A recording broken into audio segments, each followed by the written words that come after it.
bonjour à tous, bienvenue sur claves.org.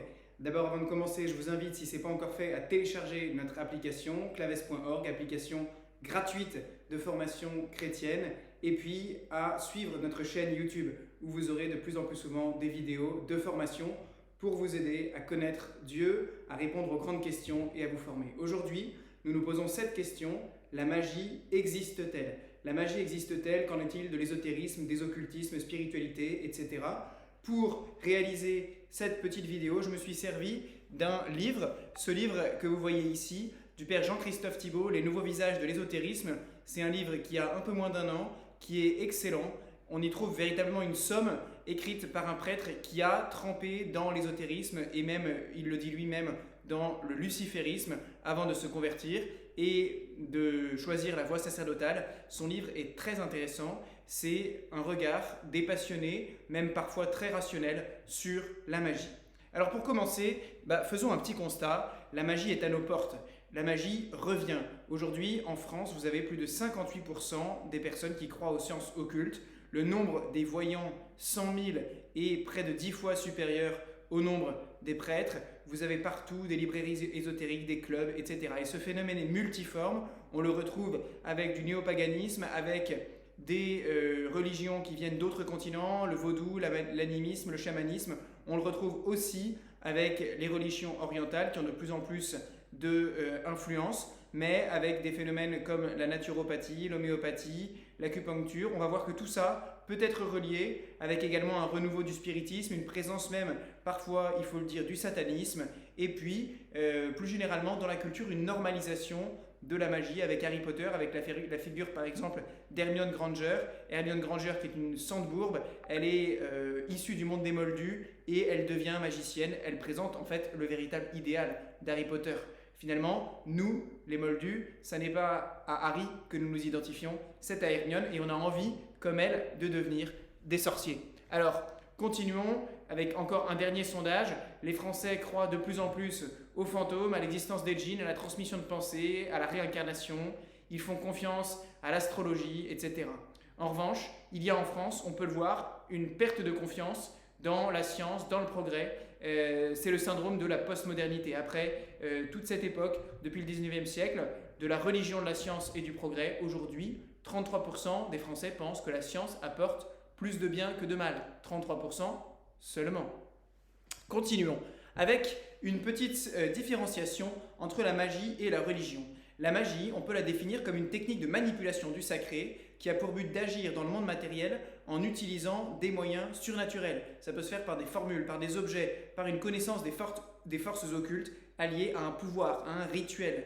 La magie, elle est récusée par la religion à 2 niveaux. D'abord dans la Bible. La Bible la qualifie d'abomination, elle la punit de mort. Il est interdit de faire appel à toute puissance qui ne serait pas Dieu. Les magiciens sont infréquentables. Le recours à la divination, à la magie est toujours réprouvé. C'est le cas par exemple avec le roi Saül qui va voir la sorcière d'Endor puisqu'il n'arrive pas à consulter Dieu autrement et qui en est réprouvé et puni terriblement. Dans le catéchisme de l'Église catholique, les choses sont claires. Toutes les formes de divination sont à rejeter, les pratiques de magie, les techniques pour essayer de domestiquer les puissances occultes, etc. Et puis, le Saint-Père François insistait encore récemment dans une audience générale. La magie, c'est une instrumentalisation du sacré pour rechercher non pas le progrès spirituel, mais un profit matériel immédiat. Elle repose sur des principes qui sont contraires à la foi, qui donnent l'illusion d'une toute-puissance et qui véhiculent souvent l'idée du gnosticisme, l'idée qu'une connaissance cachée pourrait offrir le salut. Et donc, c'est pour cela que l'Église rejette fermement la magie.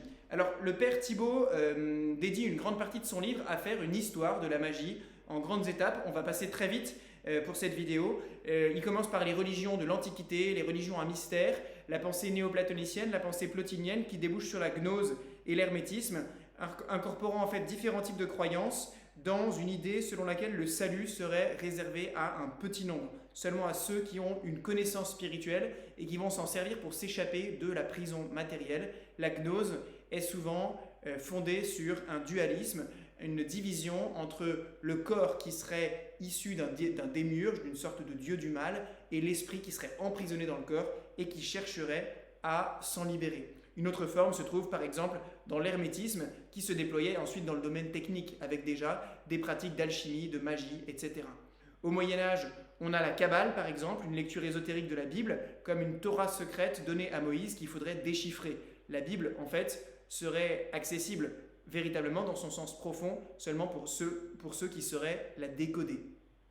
Les doctrines anciennes ressurgissent à la Renaissance avec la crise de la pensée chrétienne et se développent sur ces spéculations. Par exemple, la franc-maçonnerie, les premières loges se fédèrent en 1717. La question religieuse va diviser entre des maçons humanistes et des maçons ésotéristes souvent. Ensuite, avec le siècle des Lumières, le XVIIIe siècle, on a une époque de rationalisme, de désacralisation du monde qui va frustrer l'homme de son besoin de sacré. Et en fait, ça va se manifester par un autre côté. La baisse des religions, la critique systématique de tout le religieux va finalement ressurgir d'un autre côté dans une résurgence de l'ésotérisme, de l'illuminisme à la fin du XVIIIe siècle qui est fondé sur une inspiration intérieure de Dieu, mais sans médiation, dans la lignée de la gnose, si vous voulez, de la Kabbale. On met l'accent surtout sur les idées de chute et de réintégration. Une chute de l'homme dans la matière est une prison, il faut s'en libérer pour réintégrer le tout divin. On a aussi l'occultisme, fondé par un certain Eliphas Lévi, un ancien séminariste, qui essaie de donner une base pseudo-scientifique à ces théories occultistes, avec l'idée d'un fluide qui pénètre toutes les choses de la Terre et qui les connecte entre elles. On va y revenir. On a le spiritisme, cette méthode de communication avec des esprits frappeurs, mise au point aux États-Unis par deux sœurs. Alors les deux sœurs en question seront finalement accusées de charlatanisme, mais le spiritisme va se répandre, s'implanter en France, notamment via un pseudo-médium qui s'appelle ou qui se fait appeler Allan Kardec. Il reprend l'idée d'un magnétisme animal, d'un fluide présent, un corps fluidique présent qui met en relation avec un monde invisible peuplé d'esprits. Et puis il y a la théosophie, fin 19e siècle, avec notamment une mystérieuse femme, Helena Blavatsky. Helena Blavatsky qui veut fonder une voie qui se veut supérieure aux autres mouvements ésotériques, notamment au spiritisme. Elle prétend s'inspirer de l'Orient, elle fait des voyages au Tibet, elle étudie l'occultisme juif et elle fonde des organisations occultes cachées, des sociétés de théosophie, etc., qui sont un peu analogues, si vous le voulez, à la franc-maçonnerie. Cette pensée, elle inclut souvent un volet politique, féministe, etc. On a une crise finalement de cet ésotéro-occultisme au XXe siècle. Le New Age en est une nouvelle expression après la Seconde Guerre mondiale, avec des fractures, la perte de crédibilité de l'Église qui alimente tous ces mouvements qui reviennent. À cette époque-là, on a même aux États-Unis une société qui se fonde sous le patronage de Lucifer, le Lucifer Trust de Alice Bailey. On a l'école Arcane, etc., avec à chaque fois des croyances dans une vision cyclique du temps, des réincarnations, un retour toujours dans des ères astrologiques. Et puis se développent différents types d'activités de développement personnel liées à une conscience écologique de plus en plus grande, avec la recherche d'un gouvernement mondial lié souvent à des croyances complotistes. Alors, tous ces mouvements magiques qui existent encore aujourd'hui, qui sont présents, qui reviennent aujourd'hui, ils ont quelques lois fondamentales. Si vous voulez, le credo aujourd'hui de l'ésotériste, quel est-il ? Eh bien, première loi, la loi de similitude. Selon la loi de similitude, il existerait des correspondances secrètes entre les diverses parties du monde. Le monde est comme un grand vivant dont toutes les parties communiquent. On retrouve ça dans l'astrologie, par exemple. Les astres, si éloignés de nous à des années-lumière, influencent nos destinées. On retrouve ça dans l'alchimie, c'est l'infiniment petit qui va nous influencer. On retrouve ça dans la biodynamie, par exemple, aujourd'hui. Pourquoi est-ce que si j'enterne une corne de mouton dans un coin de ma vigne, tout mon vin va être bonifié ? Et cette loi de similitude se base donc sur des correspondances entre les éléments du visible, macrocosme, microcosme, mais aussi les éléments de l'invisible. Deuxième loi, la loi de contact, selon laquelle des matières qui auraient été en contact à un moment pourraient continuer d'agir les unes sur les autres, et notamment au moyen d'une magie, une magie incantatoire. C'est le système notamment des fétiches. Si on me donne un cheveu de quelqu'un et que je suis sorcier, je peux faire un enchantement ou jeter un sort à cette personne. Il y a la distinction qui est souvent mise en avant, qui est fausse, attention, entre une magie noire et une magie blanche, comme s'il y avait un équilibre du monde instable entre des énergies positives et des énergies négatives qui pourraient être utilisées dans une bonne ou dans une mauvaise intention par deux types de magie. Et donc évidemment, la magie blanche est placée en idéal, elle attire. La magie d'Albus Dumbledore, bien sûr, que vous voyez derrière moi. Et puis enfin, une pensée dualiste, toujours cette opposition entre deux mondes, un monde matériel, mauvais, qui nous emprisonne, le corps étant la prison de l'âme, un monde dont il faut se libérer pour émerger, pour aller vers ce monde spirituel bon, créé par un Dieu bon opposé à un démiurge mauvais, un Dieu bon vers lequel il faut retourner, auquel on cherche à se réintégrer. Et puis encore, on a dans tout cela notamment cet occultisme, cette notion de gnose selon laquelle tout cela serait caché, réservé seulement à des initiés. Alors, qu'est-ce qu'une pensée magique ? Une pensée magique, c'est un nouveau mode de pensée dans lequel il n'y a pas de distinction entre le bien et le mal, mais on recherche seulement à être illuminé, on recherche une connaissance cachée. Puisqu'il n'y a pas de bien et de mal, il n'y a pas de péché, donc pas non plus de pardon. Il n'y a pas de magistère, il n'y a pas d'autorité spirituelle autre que sa propre expérience. On est totalement autonome vis-à-vis de son entourage, vis-à-vis de la société et finalement vis-à-vis de Dieu. On ne recherche le contact avec le sacré que pour le manipuler, que pour le contrôler. Même la relation avec une personne transcendante n'est finalement qu'un moyen d'obtenir des bienfaits pour nous sur cette terre. C'est la définition que nous avions donnée de la magie en point de départ. Cette pensée, elle est vraiment une pensée postmoderne. Elle est particulièrement adaptée à notre âge et c'est pour cela qu'elle fait un tabac. Parce que l'homme a besoin de sacré. L'homme a un besoin fondamental de sacré. Et cela, ça a été étudié encore récemment par Julien Ries, par Rudolf Otto au début du XXe siècle. Mais le matérialisme, qui est de plus en plus ancré dans nos pensées, le rationalisme depuis la période des Lumières, vont, avec en plus un manque global de culture générale scientifique qui fait qu'on adhère en fermant les yeux à tout ce qui semble un tant soit peu rationnel, même s'il s'agit en fait de charlatanisme, fait que l'homme va chercher à combler sa quête de sacré dans un contexte qui est radicalement individualiste, matérialiste, dans tout ce qui peut lui promettre son propre bonheur de manière presque exclusivement corporelle, psychique, à portée de main. Et l'homme cherche le bonheur dans ces expressions qui lui semblent si attirantes de la pensée magique, de ce retour de la pensée magique. On ajoute à cela une notion faussée de la liberté, bien sûr, la liberté vue comme une liberté de licence. Je peux faire ce que je veux, je dois être absolument autonome dans tous mes choix à tout moment. Vous savez que la liberté, ça n'est pas cela. La liberté, c'est de faire ce qui est bien, de pouvoir choisir le bien indépendamment de toute contrainte, indépendamment du mal, et non pas de faire ce que l'on veut à tout moment de manière purement indifférente. Alors il y a une notion clé dans la pensée magique, et c'est à cela que je voudrais m'arrêter, c'est cette notion d'énergie. L'énergie, le fluide magique. Les pensées magiques ne sont pas toutes unifiées, mais elles ont souvent une sorte de point commun, outre les lois qu'on a dégagées ci-dessus, cette croyance en une énergie spirituelle, un fluide vital qui baigne tout l'univers, qu'on appelle parfois le magnétisme animal ou le magnétisme vital, l'énergie tellurique. En Orient, on l'appellera le chi ou le prana. La même idée est partout, c'est un fluide qui baigne tous les êtres, matériels, spirituels, dont la circulation doit être la plus facile possible, mais qui peut être entravée par des freins. Et cette circulation, si on arrive à la maîtriser, à la contrôler, on peut la mettre à profit grâce à des techniques. Quelles sont ces techniques ? Le yin et le yang, le tai chi, le qigong, le shiatsu, le yoga, des massages, de l'acupuncture, aligner ses chakras, toutes ces espèces de quêtes que l'on retrouve, des quêtes d'harmonie plus ou moins corporelles et spirituelles, mais dans une vision faussée qui oppose le corps et l'âme que l'on retrouve dans les religions orientales. Qu'est-ce que c'est que cette énergie ? Qu'est-ce que ça pourrait être, cette énergie ? Pour la pensée magique, c'est un principe spirituel pour certains, ou plutôt physique pour d'autres. Certains le rapprochent de l'électricité, de l'électromagnétisme, en font quelque chose qui serait proche, si vous voulez, de la force qui attire des aimants l'un vers l'autre. Quelle peut être cette énergie ? Faisons plusieurs hypothèses en suivant toujours le père Jean-Christophe Thibault. Il fait 4 hypothèses.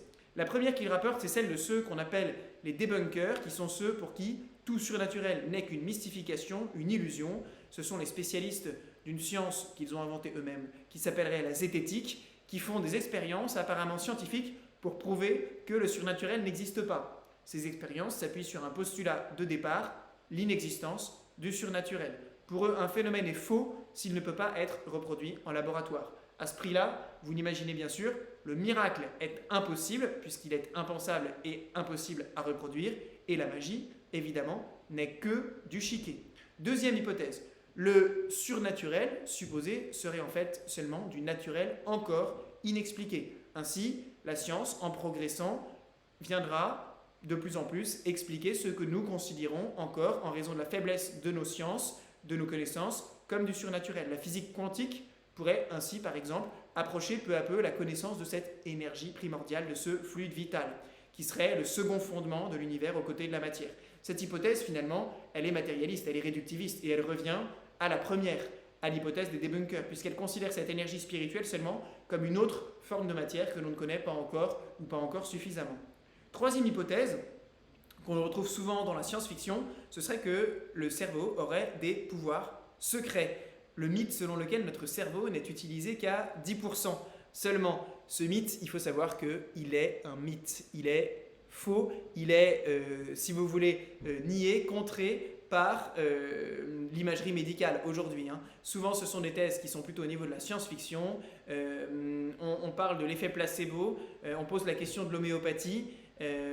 Finalement, tout cela, ça pose la question de la tentation de l'autosuffisance. En disant cela, on pense que si on va développer notre cerveau qui est sous-utilisé, on va finalement pouvoir arriver à être autosuffisant.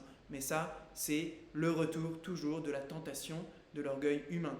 Quatrième hypothèse, c'est que la magie existe. Le surnaturel existe, la magie pourrait donc exister. Il pourrait y avoir une action de type magique, un lien avec des esprits. Seulement, dans la pensée magique, on va concevoir l'univers comme étant baigné dans une grande énergie cosmique, c'est ça, la pensée magique, ce qui la qualifie. Dans un univers dans lequel il y aurait plusieurs niveaux de réalité qui seraient en interaction les uns avec les autres, dans le monde visible, mais aussi avec le monde invisible. Et souvent, on va essayer d'entrer en communication, de rendre ces niveaux de réalité poreux en invoquant des dons chez les mages, chez les médiums, chez les sourciers, par exemple, avec une ambiguïté entretenue avec la religion souvent. Parce que vous avez des guérisseurs ou des sourciers qui font des prières, comme pour donner l'impression qu'ils se situent dans un cadre religieux, alors qu'ils sont plutôt dans un cadre magique. On ne cherche pas à entrer en relation avec le surnaturel, mais à l'utiliser à son propre profit. Alors où en est aujourd'hui la pensée magique ? La pensée magique dans notre monde postmoderne, eh bien, elle subit un double choc. Le choc de la modernité et de la postmodernité. On cherche à réenchanter un monde que les scientistes au XIXe siècle avaient réduit en équation.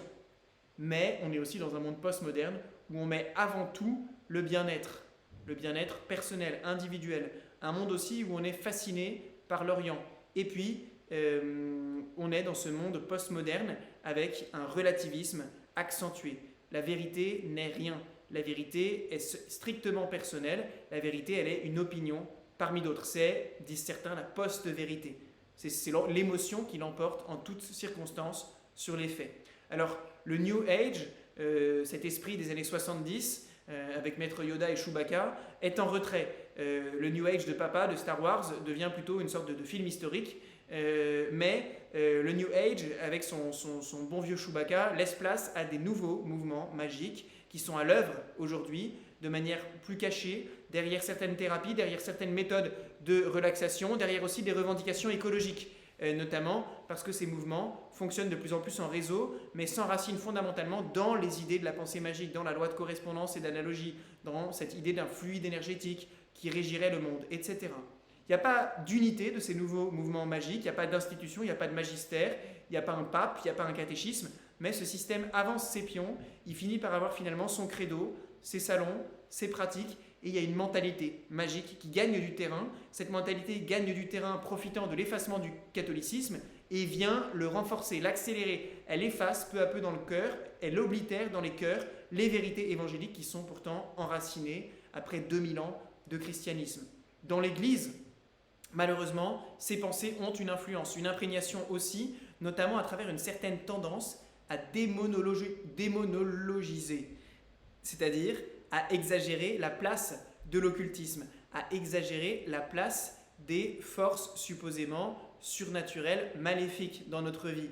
On reconnaît finalement la réalité des présupposés de l'occultisme en lui donnant une place trop grande, en allant immédiatement chercher des solutions dans les exorcismes, dans les prières de guérison, dans la délivrance, dans les coupures de liens, etc. En croyant même qu'on pourrait être possédé ou lié par le démon inconsciemment. Ça, c'est souvent sous influence d'églises protestantes qui pratiquent cela à tour de bras. C'est une conception qui est une conception trop surnaturalisante. Il faut savoir conserver la consistance de l'ordre naturel et ne pas chercher uniquement la guérison dans le surnaturel quand il y a d'abord des problèmes naturels. La grâce vient guérir, surélever la nature, mais la grâce ne vient pas remplacer la nature. Et si ma nature est malade, et c'est vrai que ma nature est souvent malade, d'autant qu'elle a été blessée gravement par le péché originel, il faut d'abord que je la guérisse, que je mette tout en œuvre pour la guérir avant qu'elle soit élevée par la grâce. Prenons un petit exemple de cette imprégnation de la pensée magique dans notre époque à travers le yoga. Le yoga, cette pratique qui est si présente en France, conçue parfois comme une simple gymnastique, mais qui est en fait une véritable voie religieuse indienne, antique, pour parvenir à une illumination, un état d'union avec une sorte de Dieu intérieur qu'on appelle l'Atman, pour finalement se fondre dans l'absolu, le Brahman. Le yoga s'est implanté en Europe à partir des années 1920, surtout des années 1950, et de plus en plus il prend une dimension spirituelle. Pas seulement, il dépasse le côté simplement sportif si vous voulez. On cherche à parvenir à un état modifié de conscience, à ouvrir ses chakras, à atteindre une pleine conscience, une plénitude de bien-être. En fait, même dans ses formes les plus laïques, entre guillemets, le yoga sous-entend une spiritualité. Il inclut des éléments comme la libération, l'illumination. Ces éléments sont toujours présents en arrière-plan. On le voit avec ces 8 principes du yoga que vous voyez juste au-dessus de moi. Cette doctrine, la doctrine qui constitue le fondement, la base du yoga, c'est l'enfermement de l'âme, du corps subtil, dans un corps grossier, dans la matière.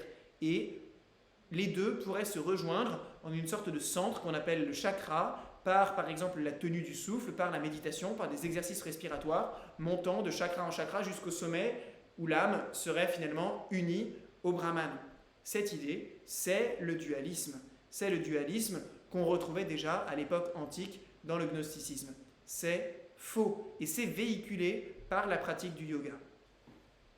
Deuxième exemple, que penser des guérisseurs, que penser des sourciers qui sont de plus en plus répandus. En France, aujourd'hui, il y a plusieurs hôpitaux, plusieurs centres hospitaliers régionaux qui font appel à des guérisseurs, notamment à des coupeurs de feu pour guérir les brûlures.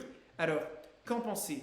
Il faut se poser 2 questions, je pense. Première étape, lorsque on assiste à quelque chose de ce type, est-ce que c'est un miracle? Est-ce que c'est un don naturel? Ou est-ce que c'est de la magie? Ne confondons pas ce qui est du miracle et ce qui est de la magie. Le miracle, c'est un signe accompli par Dieu pour manifester une réalité spirituelle. Lorsque Jésus guérit le paralytique, c'est pour montrer qu'il a d'abord eu le pouvoir de lui pardonner ses péchés. La magie, au contraire, est une manipulation du surnaturel ou du préternaturel pour obtenir un bien matériel. C'est souvent un élément de discernement. Si ces personnes cherchent un bienfait matériel, de l'argent ou même de la reconnaissance sociale, on est du côté de la magie. Premier discernement. Est-ce que ce qui se passe, c'est de l'ordre du préternaturel, c'est-à-dire de quelque chose qui est naturel mais pas pleinement compris par nos sciences humaines, ou bien du surnaturel?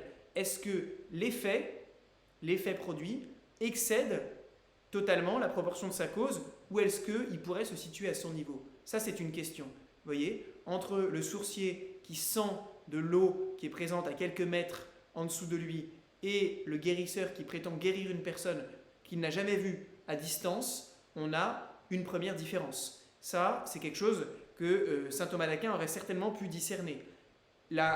L'effet doit toujours être proportionné à sa cause. Si l'effet n'est pas proportionné à la cause, c'est qu'il ne provient pas de cette cause. Si nous sommes amenés à penser que l'effet que nous voyons est du surnaturel, que la guérison est du surnaturel, il faut se poser la question, d'où provient le phénomène? Si c'est du surnaturel, le surnaturel implique un lien avec un être qui dépasse l'ordre de notre nature. Mais quelle est cette entité avec laquelle on se met en lien? De quel esprit s'agit-il? Le discernement s'opère par plusieurs questions. Le mode de communication, le mode d'action et puis les fruits. C'est ce qu'on trouve chez saint Ignace de Loyola notamment. Le mode d'action. Seul Dieu peut agir à l'intérieur de nous-mêmes, sur la raison et la volonté. Mais attention, les esprits, et aussi les esprits mauvais, peuvent agir sur votre imagination, sur votre mémoire, sur vos sens et sur la matière, bien sûr. Et puis, quels sont les fruits, quelles sont les conséquences? Une tendance vers le bien ou une déviation vers le mal? Est-ce que ce qui s'est produit vous conduit à plus d'amour de Dieu et de votre prochain ou au contraire vous retourne vers vous-même? Quel est le rapport à l'Église? Quel est le rapport à l'autorité? Est-ce qu'un charisme surnaturel, possiblement surnaturel, est exercé dans l'obéissance? Et si l'évêque du lieu vient demander à cette personne d'arrêter d'exercer son charisme, comment va-t-elle réagir? Que dit-elle? Ce sont les bonnes questions. Que cherche-t-on à obtenir? Et puis, une bonne question à se poser aussi, à quel prix? Quel est le prix de ce charisme? Qu'est-ce qui a été donné par la personne? Attention notamment avec le spiritisme est faux. Les âmes séparées n'ont pas le moyen par elles-mêmes d'entrer en contact avec nous. Elles n'ont plus leur corps. Jusqu'à la résurrection de la chair, elles n'ont plus leur corps, donc elles n'ont plus ce moyen d'entrer en contact avec nous. Alors, si nous entrons en contact avec une entité, c'est très probablement quelqu'un d'autre. Qui ça? Je vous laisse répondre à la question. Christianisme ou ésotérisme, nous dit le père Jean-Christophe Thibault, il faut choisir, et à la fin de son bon livre, eh bien, il fait un récapitulatif des principales différences entre la doctrine chrétienne et la pensée magique. Entre un Dieu créateur, transcendant mais personnel pour nous, et un Dieu immanent, un grand tout, la terre-mère, totalement impersonnel dans la pensée magique. Entre un monde bon, créé par amour pour Dieu, pour manifester sa gloire dans le christianisme, et un monde qui émane de Dieu, mais par déviation, une sorte de décadence, le résultat d'une chute dans la pensée magique. Entre un homme inséparablement corporel et spirituel, âme et corps unis, profondément unis, faits l'un pour l'autre, dotés d'une âme intellectuelle et libre dans le christianisme, et un homme qui serait une parcelle divine tombée dans la matière, mais à ses dépens, comme une punition, qui serait doté d'un corps physique dans la prison d'une âme énergétique et subtile, dans la pensée magique dualiste. L'homme, pour nous, chrétiens, est créé à l'image de Dieu, il est distinct de Dieu, mais il est appelé à le rejoindre, à partager sa vie et son immortalité. Dans la pensée magique, l'homme n'a pas, ni en lui-même, ni en Dieu, sa raison d'être, mais il est une partie du tout, de sorte de grand vivant, et il doit retrouver son harmonie. Cette harmonie, on la recherche dans des formes de méditation, la méditation pleine conscience, la méditation transcendantale. Enfin, y a-t-il un salut dans la pensée magique? Dans le christianisme, oui, bien sûr, l'homme veut et peut être sauvé par Jésus, par la médiation de l'Église, des sacrements, par la conversion personnelle et communautaire, par la foi et les œuvres de la foi. Dans la pensée magique, l'âme se sauve, mais se sauve par elle-même, via une illumination progressive, via un retour vers l'un dont elle émane et d'où elle avait chuté dans la matière. C'est une sorte d'auto-libération purement individuelle, souvent très égoïste, occulte, sans médiation extérieure.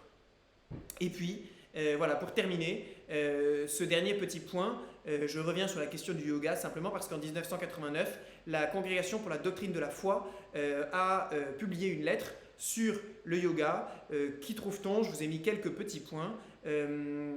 Premier point qui m'avait semblé important, la Congrégation pour la doctrine de la foi rappelle que la grâce n'est pas innée à l'âme, elle est un don gratuit de Dieu. Ce n'est donc pas l'homme qui parcourt par lui-même la distance qui le sépare de Dieu. Seul Dieu peut prendre l'initiative de venir nous tendre la main pour nous attirer à lui.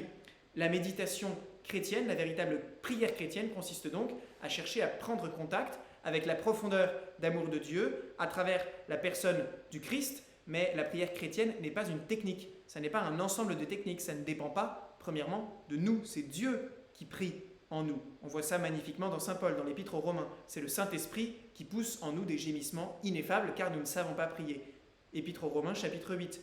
Et puis, la relation à Dieu du chrétien, elle se base sur la conscience de sa distinction fondamentale, de sa petitesse vis-à-vis de Dieu, avec lequel pourtant nous cherchons à entrer en relation puisqu'il nous donne gratuitement son amour, son amitié. Nous ne sommes pas des parties d'un grand tout avec lequel nous chercherions à entrer en harmonie. Nous sommes des personnes individuelles qui sommes appelées par une personne transcendante, Dieu, Trinité, à entrer en relation, en amitié avec lui. Dieu nous commande de nous départir de notre égoïsme pour remonter vers lui, de renoncer à notre volonté, à notre amour-propre, mais pas de nous vider de nous-mêmes, parce que notre nature est bonne. Notre nature est bonne, elle est faite par lui, et pour retourner vers lui. Donc, si la posture du corps, si les attitudes physiques peuvent aider à la prière, on peut penser à la prière de Jésus dans la tradition orientale. Vous savez, la prière du cœur, basée sur le rythme de la respiration ou même sur les battements du cœur, où l'on répète toujours la même invocation, qui nous met vraiment en présence de Dieu. C'est une chose qui est très belle, qui est pratiquée par les moines orientaux. Des techniques comme cela peuvent nous aider à prier. La posture physique nous aide à prier. Mais attention à ne pas y rechercher des consolations purement physiques, des émotions. Finalement, on pourrait prendre pour un signe de la présence du Saint-Esprit des phénomènes qui sont purement physiques ou psychosomatiques. Le véritable but de la prière, c'est quoi? C'est l'union habituelle à Dieu, c'est la prière continuelle. C'est ça l'idéal qui est posé par le Nouveau Testament. C'est un idéal qui n'est pas au niveau des sentiments, mais qui est bien plus profond. Alors, confions-nous à Dieu, soyons méfiants, avertis vis-à-vis de toutes ces formes modernes d'expression de la pensée magique qui nous imprègnent de plus en plus, même nous, chrétiens. Gardons un saint discernement grâce à l'Écriture sainte et à la doctrine et la tradition de l'Église.